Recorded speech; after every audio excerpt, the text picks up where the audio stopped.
இன்னைக்கு இந்த புதிய அரசு பொறுப்பேற்று 25 நாள் ஆச்சு. உருப்படியா ஏதாவது ஒரு திட்டம் கொண்டு வந்திருக்கீங்கன்னு சொல்ல முடியுமா? ஒரு திட்டமும் கிடையாது. ஏற்கனவே டியூட்டியில் இருக்கக்கூடிய போலீஸ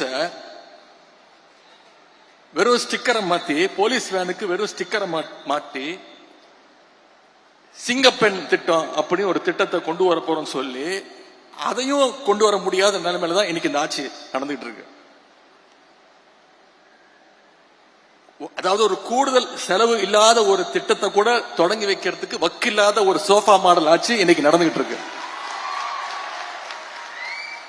யோசிச்சு பாருங்க, 2021 நம்ம தலைவர் முதலமைச்சர் பொறுப்பு ஏற்கும் போது முதல் நாள் கையெழுத்து போட்டார். என்னென்ன திட்டங்கள் நம்ம கொண்டு வந்தோம்? மகளிருக்கு விடியல் பயண திட்டம் முதல் கையெழுத்து போட்டார். முதல் நாளே கொண்டு வந்தார். அப்ப இருந்த நிலைமை என்ன உங்களுக்கு தெரியும். நிதி நிலைமை மோசம். கொரோனா 2வது நாள் லாக்டவுன். கொரோனா நிவாரண நிதியா ஒவ்வொரு ரேஷன் அட்டைக்கும் 4000 ரூபாய் கொடுத்தார் நம்முடைய தலைவர். ஆவின் பால் லிட்டருக்கு 3 ரூபாய் குறைச்சாரு. பெட்ரோல் விலைய 2 ரூபாய் குறைச்சோம்.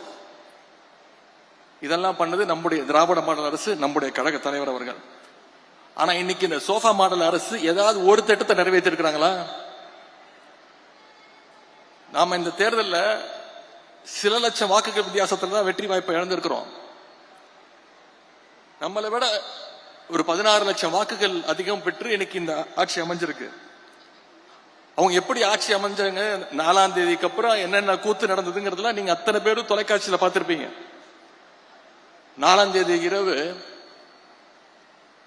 நம்முடைய வெற்றி பெற்ற சட்டமன்ற உறுப்பினர்கள்லாம் தமிழ்நாட்டிலிருந்து எல்லா மாவட்டங்கள்ல இருந்தும் கிளம்பி சென்னைக்கு வரத்துக்கு, தலைவரை பார்க்கறதுக்கு பஸ்ல டிக்கெட்டு, ட்ரெயின்ல டிக்கெட்டு, பிளைட்ல டிக்கெட் புக் பண்ணிட்டு இருந்தாங்க.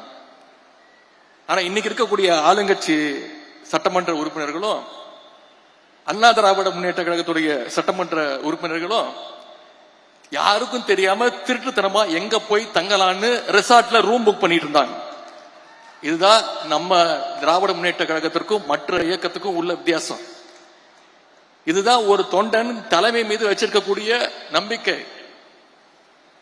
எந்த காலத்திலையும் திராவிட முன்னேற்ற கழகம் அந்த ரிசார்ட் பாலிடிக்ஸ், கூவத்தூர் மாதிரி ரிசார்ட் பாலிடிக்ஸ் நம்முடைய தலைவர், நம்முடைய திராவிட முன்னேற்ற கழகம் என்னைக்கும் பண்ணாது.